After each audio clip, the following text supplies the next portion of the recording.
Je pense qu'au nom du groupe La République En Marche, on peut quand même vous féliciter des derniers mois qui sont passés, parce qu'on a eu un véritable travail mené par le gouvernement, par vous-même et le président sur les sujets européens, avec de belles réussites. D'autres dossiers, malheureusement, où on n'a pas pu aller assez loin, mais on y arrivera peut-être dans le temps. Mais au moins, la France est revenue sur la scène européenne et ça nous fait du bien. Donc pour commencer, je vais vous parler d'un sujet qui me porte plus à cœur par rapport à mes différents dossiers sur lesquels je travaille et mon rapport, c'est sur les migrations. Vous en avez abordé le sujet en fin d'introduction. J'ai eu la chance d'accompagner le ministre de l'Intérieur la semaine dernière en Albanie sur le sujet, où par exemple la seule chose qui devrait pouvoir aider les Albanais dans cette fuite de leur population, c'est de pouvoir intégrer l'Europe. Et je pense que demain, il serait intéressant de pouvoir rentrer au moins en négociation avec eux afin de faire bouger les lignes, donc voir un peu ce qu'on peut faire, nous, en tant que Français, par rapport à ça. Et sur l'autre partie, c'est comme on fait demain au niveau européen pour avancer, étant donné qu'on n'avance pas depuis des années sur le sujet de l'asile. On nous propose le premier semestre 2018, ou voire même le premier trimestre. La France est engagée aussi dans ce processus-là au premier trimestre, voire premier semestre 2018. Est-ce qu'on ne va pas rentrer en confrontation avec la loi européenne, avec le règlement européen, par rapport à ce sujet-là? Et je pense que les pays comme l'Italie, la Grèce et l'Espagne sont aujourd'hui au bout de ce qu'elles peuvent faire. Et comment on fait pour faire en sorte que la relocalisation sur le territoire européen soit vraiment un processus qui soit acté et qui fonctionne, même s'il faut peut-être accepter que tous les pays européens ne pourront pas relocaliser autant de personnes comme on peut le faire en France ou dans d'autres pays, que les pays de Visegrad, comme vous l'avez dit tout à l'heure, sont dans une démarche qui est bien différente, et quelle démarche on peut avoir avec eux pour être sur un travail constructif, un travail de qualité, un travail viable et pérenne sur cette démarche-là, et quand est-ce que l'Europe va enfin prendre ses responsabilités sur l'immigration, sur l'asile et sur l'intégration. Merci. Monsieur Mendes, sur la question de l'Albanie et de sa perspective européenne. Le président de la République a très clairement posé le principe d'une perspective européenne pour les pays des Balkans occidentaux. Il faut le dire et l'affirmer sans ambiguïté, dans la mesure où ces pays sont dans une partie du monde qui a connu des tensions et des conflits graves, mais qui est aussi tenté, ou en tout cas travaillé, par d'autres que l'Union européenne. Si l'Union européenne ne tend pas la main aux Balkans occidentaux, d'autres le feront, et sans doute aurons-nous des raisons de le regretter. Ceci étant, la perspective européenne est un processus exigeant. Exigeant en matière de réforme, d'état de droit, de rapprochement de l'acquis communautaire.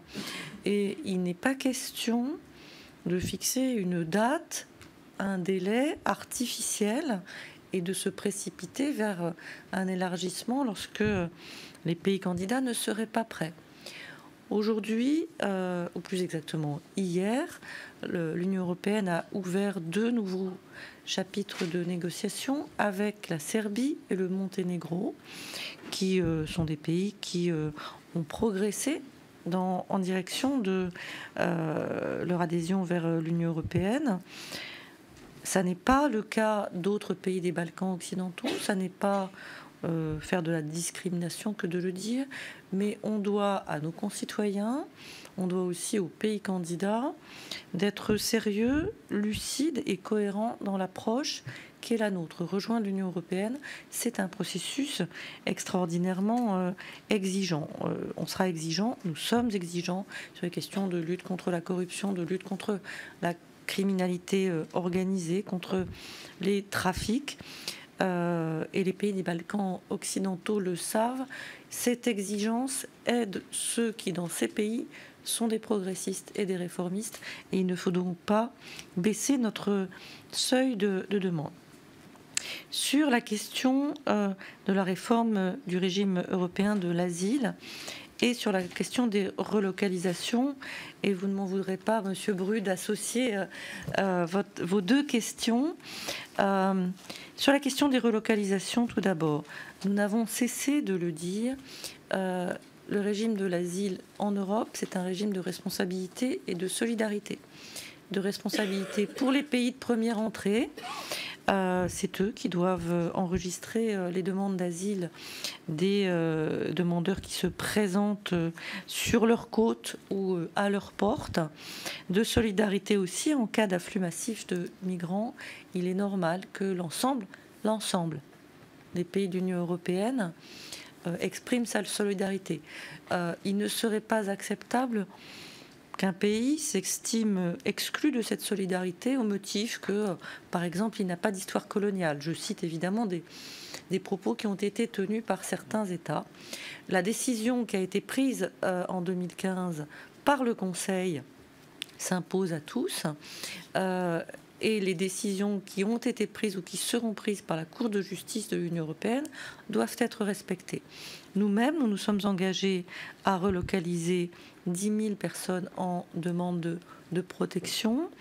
Nous tenons nos engagements, nous les tenons s'agissant des demandeurs d'asile qui se trouvent en Grèce.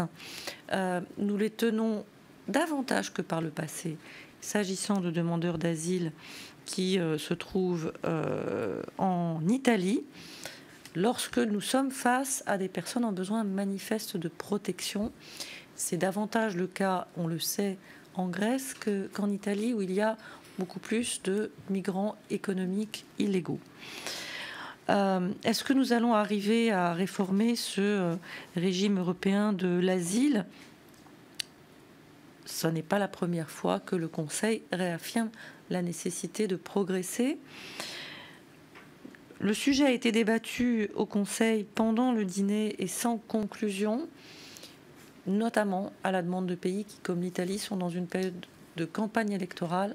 Et nous savons tous l'utilisation qui peut être faite par les uns et par les autres des questions migratoires dans les campagnes électorales.